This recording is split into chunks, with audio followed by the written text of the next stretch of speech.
Thank you, Kendra. All right, well, during this cold weather, Dauphin County is in hot pursuit of unpaid court costs from more than 10 years ago. And a lot of you are being told to pay up. Dennis is here now with that story. Dennis. Well, Flora, 500 of these letters have gone out in the past 2 months as the county undertakes a new effort to collect old money, in some cases very old money, from people that didn't even know they owed.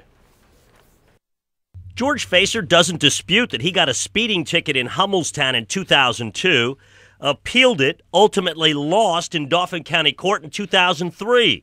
He paid the fine, but then got this letter this week saying he still owes $44, and if he doesn't pay up, could face a contempt of court hearing. This he does dispute. I feel bullied. I mean, this is a decade ago, over a decade ago. Facer says he didn't keep the receipt and his bank destroys check records after 7 years. Definitely unfair. I mean, I can go back and say to anybody, well, you owe me money from 11 years ago. Well, how do you prove otherwise?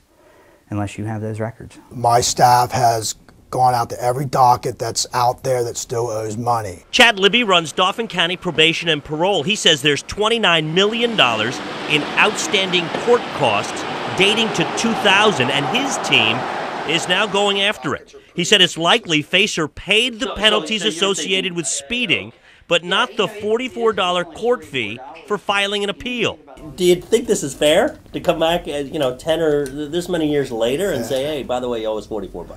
I don't think it's about being fair. I think it's about the integrity of the court process. Come on, if I'm owing somebody money, especially a county government, they would have gotten in touch with me at least a year, even 3 years after the fact. Facer says he'd like to fight it on principle, but a lawyer is just too expensive. So local attorney Corky Goldstein has free advice. Pay it. If he could just have a receipt, that'd be different, that he had paid that. But maybe he didn't pay it, and he has the burden of proof. Pay the $44 and move on with your life.